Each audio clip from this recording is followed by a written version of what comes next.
Well, lads, good morning or good night. Rachel, a bit more energy, please. Jesus Christ, Rachel. Jesus. People can be listening to this first thing in the morning. I know it's a bank holiday. What are you doing? Oh, Jesus. What's going on, Rachel? What's going on? Go again. Bit of enthusiasm there, Rachel. It's the Any Given Run Day podcast. Let's go. Good morning, guys. Let's get this. Let's do this. Oh, no, that was terrible. Go back to being depressing. No, it's terrible. Go back to, yeah, Jesus. I was at my the first Aldi version of Rob Williams there. Okay, well, we'll give some context. I was at my first AFL game last night. Yeah, my brother got me a fabulous jersey for Christmas. Got my first chance to wear it to a game last night, and like hammered by like 60 points. I was laughing. My team hammered by, I'd say it was about 60 points. Great. I mean, great fun. Absolutely loved it. But it's just a bit like, sport can be a bitch sometimes. Well, it's the Easter bank holiday weekend. People are hammered by different kind of points this weekend. So, yes. On Good Friday, it used to be illegal. Yeah, well, it's Good Friday. It's the middle of the night as we're recording the podcast. Not quite middle of the night. It's 10:15 really on Good Friday as we're recording the podcast. But Rachel, it's 5 a.m. on a Saturday morning. That's why she may have sounded a little bit tired. We were a little bit harsh on her now that I really think about it. That she's out of the bed for 5 minutes. And just straight into this week's episode of the Any Given Run Day podcast. But with that said, we may as well hit the intro music and let's go.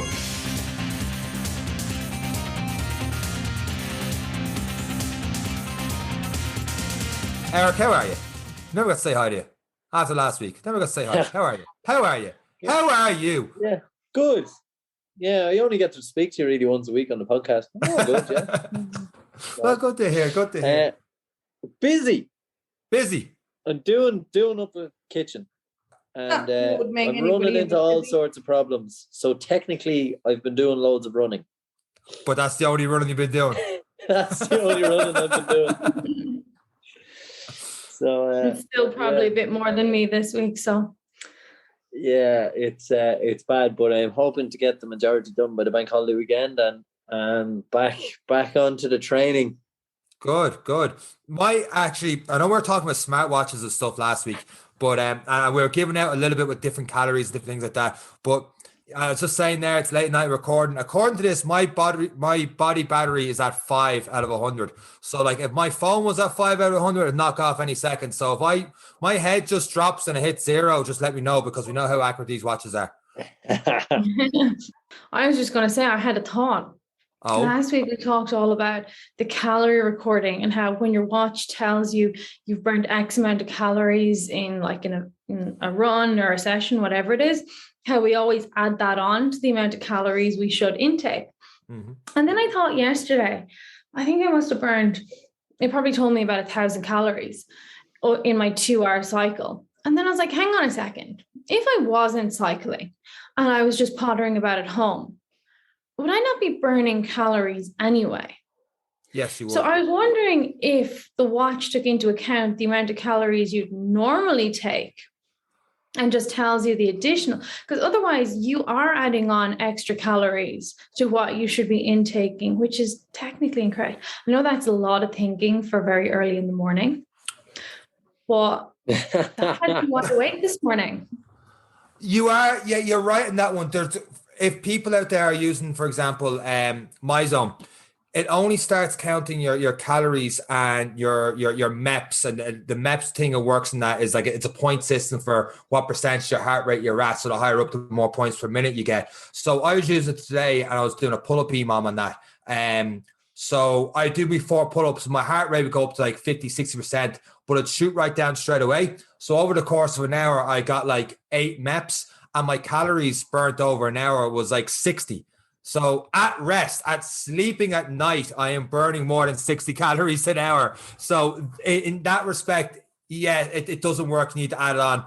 But in terms of, it's still overestimating on the different studies and stuff, we talked about last week, it'd still be overestimating. So the worst thing you could probably do is think about that, add that on to the 1,000 you did, and be like, maybe you burn, I don't know. I know mine's around, when I did an in-body at rest, I was burning 1,800 calories a day. So that would be that divided by 24, which I cannot do right now. Less than 100 an hour. So it'd be 150 to 200 maybe an hour. Added that on top.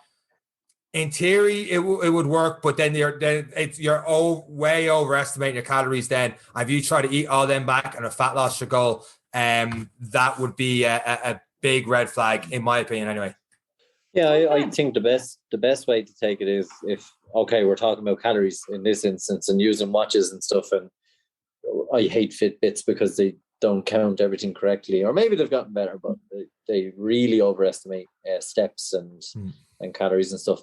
But I find if you're following any sort of plan, or you're following any sort of nutrition plan, I always advise that working out is the bonus. So you should eat what you intend on eating, and if you're on a weight loss plan, then that's an acceleration towards your goal. So I always, unless you're doing anything really, really long distance, or you're training like Sean is 2-3 times a day, then you need to start going, I should be eating some of these back, or Rachel doing 2-hour, 3-hour cycles. But if you're just going for a 45-minute weight session with a bit of a jog at the start and the end, you don't need to be eating them back. Unless you're trying to bulk, unless you're trying to put on muscle mass, it depends on your goal, but 80 to 90% of people's goals of while they're moving their body and they're thinking of calories is not to put on weight. It's to lose it or to maintain it. So I would always say that if you're just eating your calories, use your watch as a guide, and always use it as a guide. But if you set your target at 2,000 calories a day, eat that, and if you want to accelerate towards your goal, exercise, and there's your bonus in your bank account, I suppose. Sean, we should have put money on it. Yeah, we really should have put money on it. Yeah. Put money on it. So we did say we were going to give everyone kind of a bit of a description as to what watches we use, what we like about them, instead of another talk about calories, because let's face it, I just want to eat them. I don't want to talk about them anymore. And we said, people feel bad about it's Friday night. I just had a Chinese, so I'm out. Full disclosure. But in terms of watches, and the thing is, I have the Phoenix 5, so probably a little bit out before your model, Sean. So you probably got the later updated version. Maybe if they updated the versions or installed something to do it. I don't have a body battery, but having not done anything since I tried to kill myself during Quest Blend the Lock, my watch doesn't even give me a status of VO2 max or anything, because I've done nothing in 9 days. It just it doesn't even give me anything. It can't even recognize that I do anything. It's like, here's your steps. So I have this beautiful, expensive sapphire screened watch on my arm, but if I don't consistently exercise, it doesn't give me data on how lazy I am. I had the updated time is accurate on that, right? For a while. It's telling me the time, and I was still late for the podcast. But it's but I have to say, when you go back to 2 years ago, I think the Phoenix 5 for me has been brilliant in terms of multi-sport, doing lots of random different things. You can set a lot of different settings on it. I think the information you get, it has improved with each update. There's been more and more information in terms of relative effort, height, heart rate. And since I've started using the Garmin Tri heart rate monitor with all my runs, I'm finding the heart rate a hell of a lot more accurate. Particularly for people who are going long distance and looking to get into heart rate zones. Yeah, very, very important, I would say. And it's very good to see. I wore it during that Quest, Sean, and I knew I was under severe pressure when we were only an hour in and my heart rate was in the 190s. So I knew it was going to be a very long day. Whereas if I didn't have the heart rate monitor, I'd probably be like, I'm actually feeling okay, moderately enough, but I knew by looking down. But maybe it was a bad thing as well to look down and be told you're fucked, and then start going, oh, I am fucked. Yeah, like it is a catch-22, but definitely an indication of what was coming anyway. So, in terms of stuff that else comes with it, like it tracks your sleep fairly accurately in terms of how like lying down you are, because some days I've laid in bed and I thought I was asleep. So yeah, I think it's very good. I think it's in terms of it tracks your intensity minutes over a 7-day period and stuff. And I think stuff like that is a good target for people, particularly when you're building towards marathons, looking at your intensities and mileage or whatever you want to do, but it's the exercise period. So for me, I have it 3 and a bit years. The Sapphire screen is amazing because the screen itself just bumps and bruises all around the outside, but the screen is absolutely immaculate, and you can put every kind of fancy nice watch or strap onto it as well. Gives you an luminous yellow one when you buy it, so you can call it your holiday strap. I know Ozzy had his holiday strap as well. So but yeah, they're great. They are great.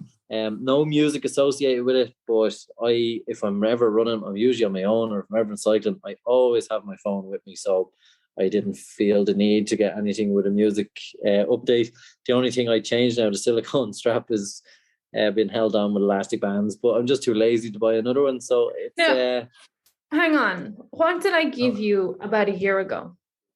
Yeah, they're gone. Look at it. Yeah, I gave you the actual thing. I don't even know what you call it. The small things, the bands that hold your strap. Yeah. That connect them to each other. I gave you one of them. Did it last a week before you just were like, nah, I prefer it flapping all over the place? Yeah, I had an elastic band there for 2 months. That probably lasted the most. But yeah, sorry, it's the, do you know on the watch where you have the other bit you tuck all the loose into? Anyway, I broke that and have since struggled to replace. But apparently, allegedly, it's I was been replaced. It just hasn't lasted.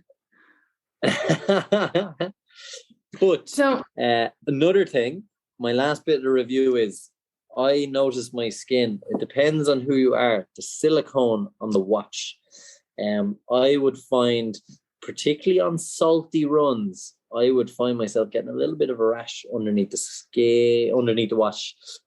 So if you are getting them, particularly because sometimes I jump, because it's waterproof, I come out of the pool, I'm in the shower. Sometimes I actually would forget to take it off in the shower, but now I would, especially after a sweaty one, take off the watch itself in the shower, give the back of it a bit of a wash, and put it back on. Since then, I don't really get any reactions to it. But that's it. That's the Phoenix 5, Garmin Phoenix 5. I'll just go in with a few things. First of all, you can't get that model anymore, because I had that watch about 2 years ago, but I had the Phoenix 6. So they're now on the Phoenix 7. It is a costly watch. That's the only thing. You are looking at about €700 for it. So Jesus. Like it is one of Garmin's more expensive ones. And then I think if you want the Sapphire screen, if you want the music, you're adding on. Now, I had the music function on mine, and to be honest, I only used it to change song. I didn't even go to the effort of downloading the music onto it, because again, most of my running's on my own, so I never don't have my phone with me. That's just what I can add. And I did have the same thing even with my current watch. The silicone strap kind of irritating the skin sometimes, but I've just noticed it worse since I moved to the heat. I've noticed it a lot more. But yeah, like, I mean, I loved the Phoenix 6. I think I had the 6S, the small version. I just sold it because I went through a phase of not doing much exercise. I go through, I think I've said this before on the podcast, I'm very hills and troughs. I'm either doing an awful lot or doing a little. And when I was doing a lot of cycling, I didn't really have much need for my watch because I have a bike computer. So I sold it because I was like, it's just going to lose value. It's a really expensive watch. There's nothing wrong with it. Might as well make a bit of money back on it and get myself something else. Rachel, you hinted at it. You were about to talk about it earlier before Eric was talking about his watch. Before you hopped on the podcast, Eric, because believe it or not, you were late and we didn't discuss that at all last week when you weren't on. Rachel and I were just saying how long it would take it to what are you with? Talking about the smartwatch before you would bring up the fact you hated Fitbit. Yes, that's what the put money on it is about. was like, how long before he gets that out there? Hey, Fitbit. But I suppose with my watch, I had a Fitbit. I was actually very content with my Fitbit. Although, to be honest with you, when I tracked runs, I tracked it using the Nike Run Club app on the phone. So yeah, it didn't really do its purpose what I wanted. But I'd run. I'd have it on the Fitbit, but the Fitbit wasn't accurate unless I had the phone with it in terms of distances and stuff like that. It was accurate enough for steps, and I actually think it's a little bit more accurate than the Garmin is for sleep. Because to your point, I think you were saying there a second ago, you'd be watching TV sometimes late at night, and the Garmin thinks I'm asleep. Do you have that with yours? Not really. No, it's now if it kind of tracks you've been asleep, and then I watch telly in the mornings, it can get confused. In the nighttime, not so much. It tends to notice. I don't know. Maybe my resting heart rate triggers it. I'm not sure. I'm not sure what really gets it, but yeah, it's I do notice it sometimes. Yeah. Yeah, it told me I had a great night's sleep while I was watching the Super Bowl this year. I was like, nah, unfortunately, I was up watching that. The Whoop used to do that as well. If I was ever just sitting on the couch in the evenings watching a film or something, or just TV, and I was just relaxed lying down, it would in the morning tell me I was asleep at that time. And I was just like, no, like, can you not tell that I got up and moved around after? And yeah. So some of them are inaccurate like that. Yeah, which if you know yourself, okay, I wasn't asleep at 8 o'clock. I was actually watching a movie. I don't think it's the biggest deal in the world, but like you said, Eric, before on this podcast episode, use it as a guide more so than just it's accurate. But yeah, no, I eventually got the Garmin for Christmas. I have the 245, the Forerunner, the music variation. I did download songs on the watch. I've had it nearly well over a year now, and I'd say 3 times I've used it. In terms of download songs. So it's hard because you're going into the thing, only one song comes up with time to define through what you want and stuff like that. It's not like using an old iPod or anything like that. It's just awkward. And if you have your phone, which and I have most of my runs from my shameless selfies at the end for the Instagram, I need the phone for that. I can't do that on my watch just yet. So I would always have my phone and I could just play whatever I want or whatever podcasts I want and just all the choices. So I think I can download up to 500 songs, but the efforts are going through all that and just sticking to 500. When I could be like next day there's some sort of album I want to listen to and away I go. But apart from that, I love the Garmin now. I mean, I was very content with the Fitbit and using the Nike. And even when I got the Garmin, I was kind of like, I don't know, changing and chopping and changing, doing new things, and I'm kind of complacent where I was at doing the same thing with that. But it's class. Setting up your own workouts, the intervals is a game changer. Like 400 meters and doing that by 8 and just having like start, hit your warm up, and then after your warm up, that tells you when to run. It tells you when to stop, rest for 2 minutes. Because I used to have the Fitbit set up. I'd have the Nike Run Club set up, and it was like giving me all sorts of records for going really fast for 400 meters and then nothing. And then I'd have the watch beside me as well. Or I'd have my phone beside me as well, switching over to stopwatch. I'd be like, oh, I stopped. It took me a minute, 40 seconds, let's say, to do 400 meters. I'll wait. That did that at this time. I'll wait exactly 2 minutes. Then 2 minutes later, I'd be like, actually, no, I think it was actually another 30 seconds I have to wait. Whereas the watch, that's gone. It's like 2 minutes go, buzz, there you go, and you keep running. So I love the fact you can set your own workouts and stuff in it. Yeah, apart from that, I really enjoy the watch. Yeah, I like that feature because I always set it up that my warm-up is however long I set it. So there's no set time. You press the back button. But then once I press the back button, I don't press a button again until I finish my cool down. And so it's really good for like my absolute all-time favorite workout is the monofartlek. I knew I said that. Yeah.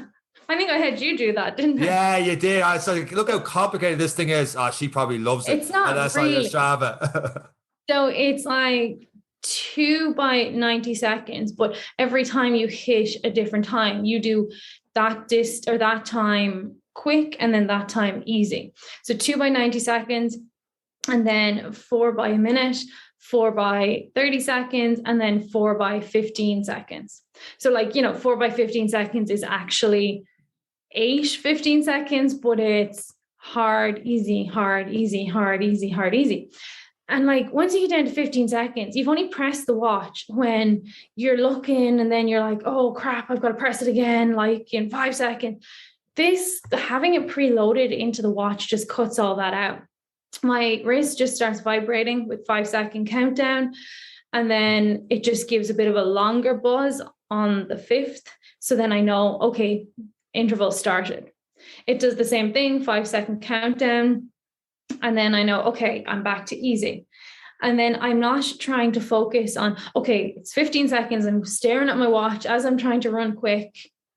None of that. It just beeps. So I just run until I feel it like buzzing and beeping. And then I know, okay, easing off or speeding up, whatever it is. So yeah, I love that. And Sean actually had a reel about how to set that up for the Garmin. But it's definitely worth it. It just takes the stress out of it. And it does it for the heart rate as well. So if you set a run and you have target heart rate, you can set a target heart rate for X amount of time.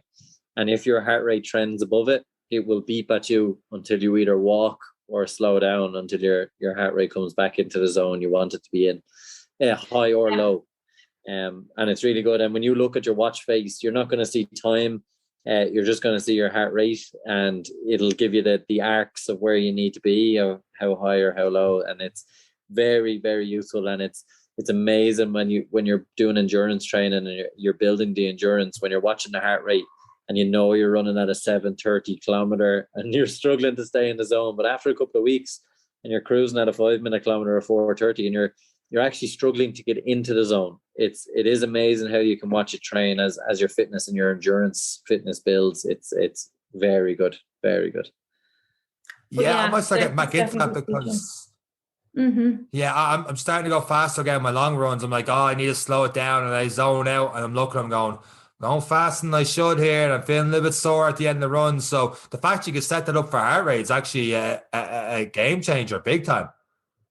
And I know that some of the Polar models used to have that. You could set it, which was especially useful for like a threshold run or a tempo run, where you have to be careful not to go over a certain heart rate. It would just beep at you consistently. And actually, that's something, I haven't used a Polar in years, but they used to be the model that, like, Garmin were known for their GPS, like they were the better GPS watches.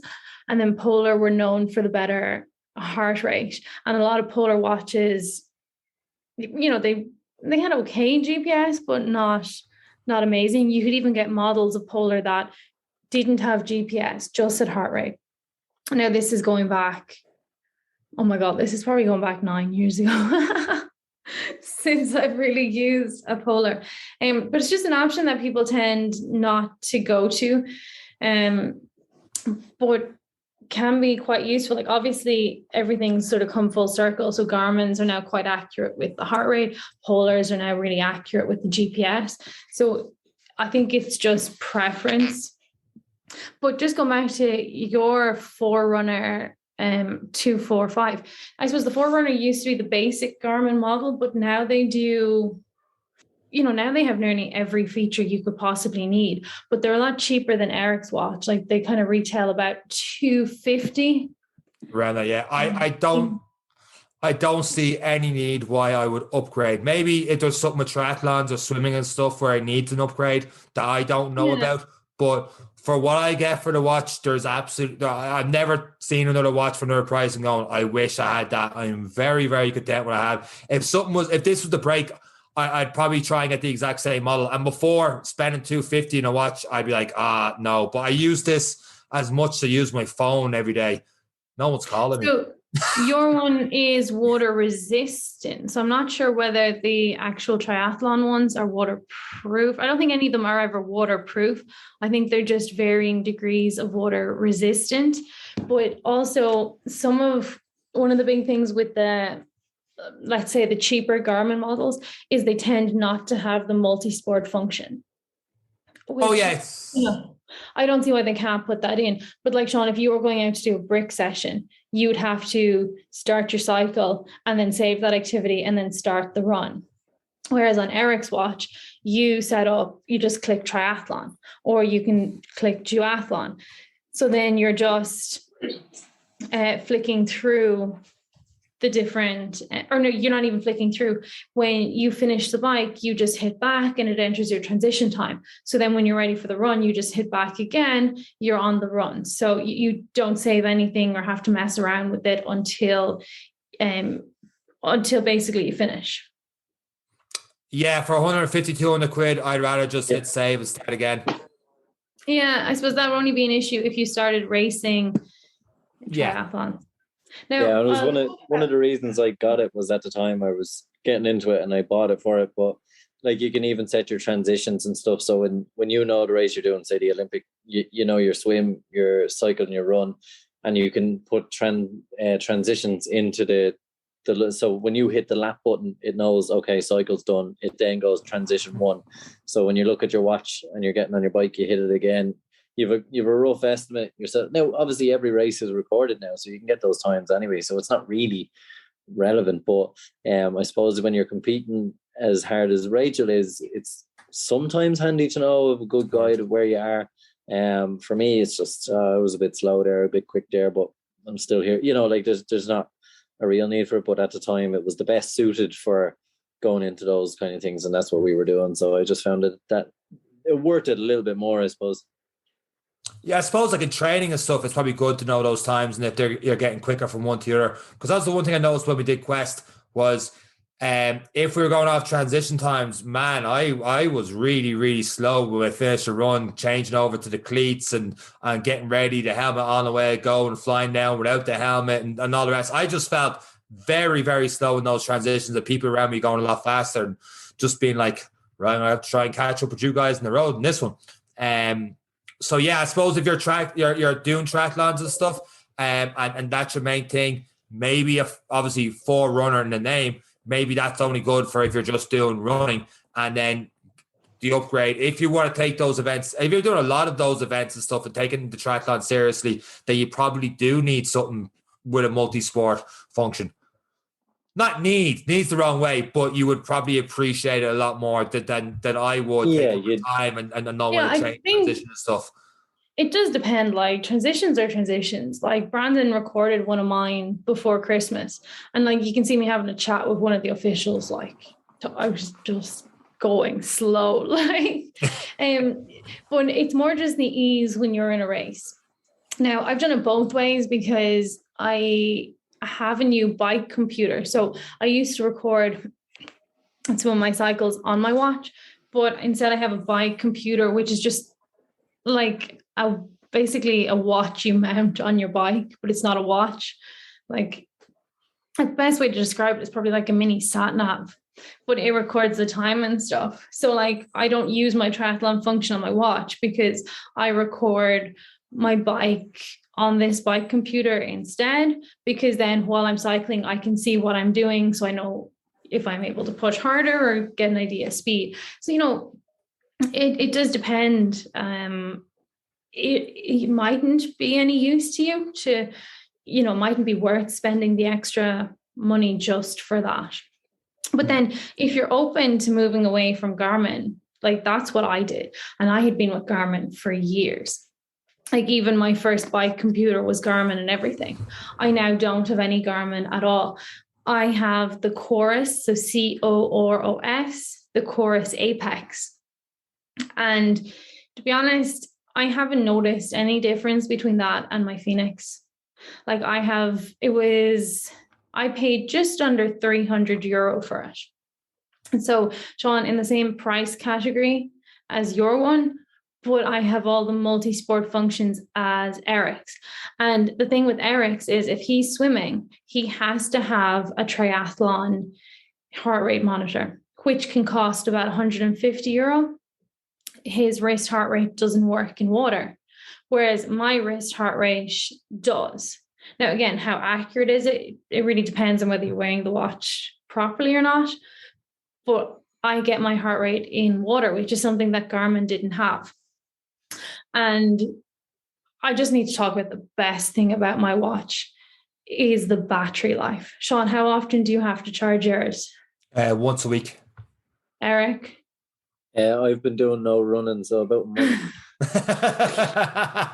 Normally, if you're training with your Ironman training. Yeah, I'd say every 5 to 7 days. Yeah, 5 to 7. That's true. I'm about 5 to 7 weeks. Weeks? Like the solar I panels? nearly Solar panels. If you need solar panels, I've got big solar panels up on the top of my head here now. And like, when your Garmin hits 10%, you can't, like, you wouldn't get a 10K run out of it. Mine, if it's 10%, I could get at least 2-3 days, I'd say. Like, the battery is insane. And you know who recommended this to me? And I might have talked about this on the podcast before, but Dara, who we did the Barrow away with, he had that watch that day.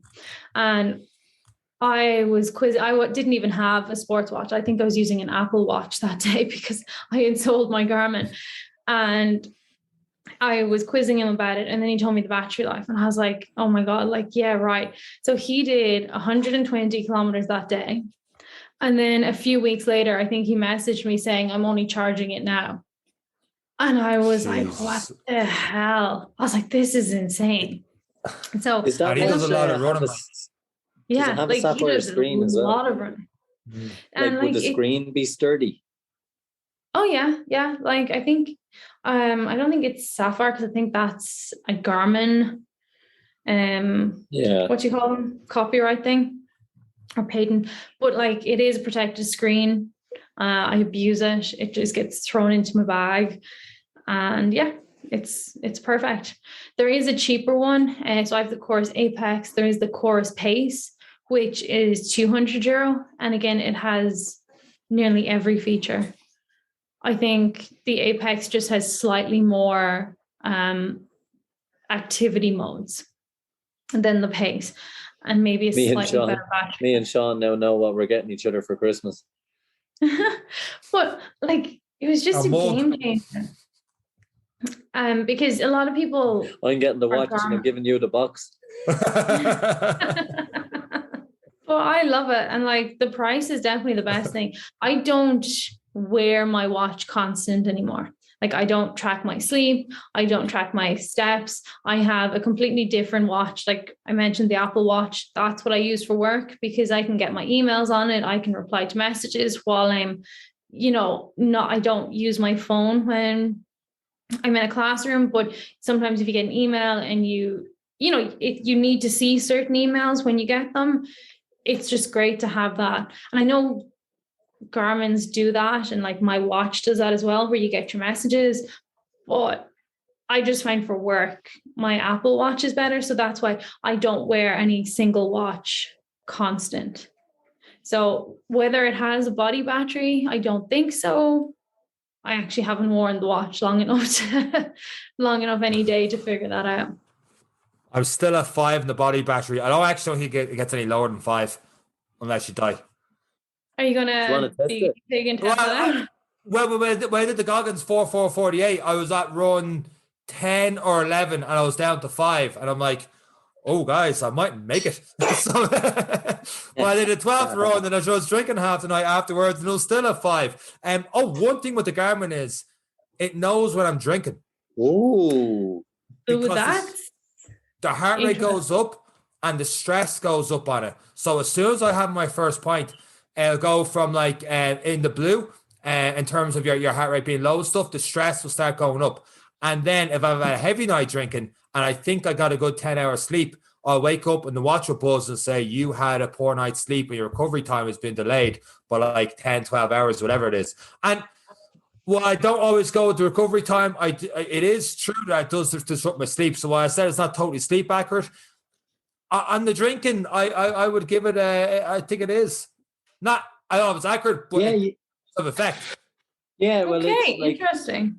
I'd say like the accuracy is obviously getting better and better. Like it is picking up on your heart rate increasing with the alcohol. It's picking up on the restless sleep because of the alcohol and stuff and the dehydration. So you have to admire the technology. Like it is fantastic. Again, they're training aids, but it is pretty cool to just look at what has happened. Do you know, like often after a race, I just think it's cool to look back and go, oh, that was that feckin' hill. Look where my heart rate went on that. It just helps, like, especially being Irish, we do a post-mortem on everything. If we do an exam, we talk about every single question. So like having the technology there is just great to look back on. It's great to see, to either give yourself a kick up the arse or to give yourself a pat on the back for something achieved. It helps keep you on a goal. And like we've been talking extreme level, and I know I harp on about Fitbits, but I do find for people who need that kick up the bum, sometimes they're handy. Sometimes they're handy for people to just hit their step goal,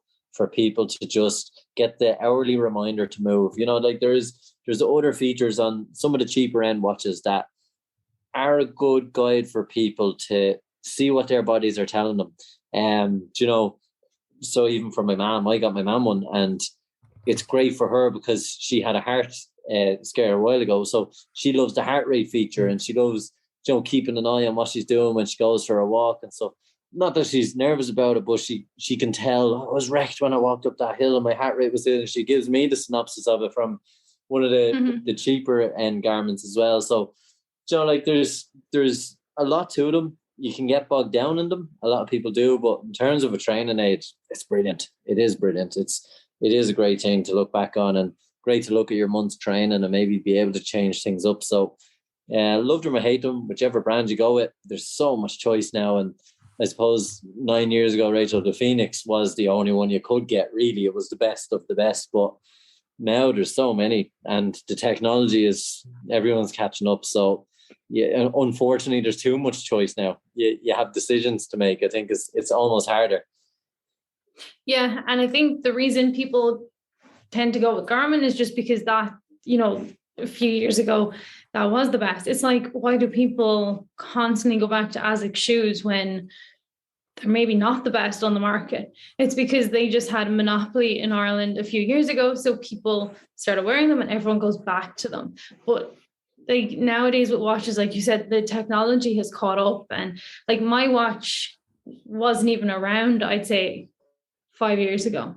So, you know, it's personal preference. Like there's pros and cons to them all, but definitely look within your budget, because you can get everything from, you know, like mine is the equivalent to yours, Eric. It maybe doesn't have some of the features like VO2 max and things like that, but I don't need that. I don't want that.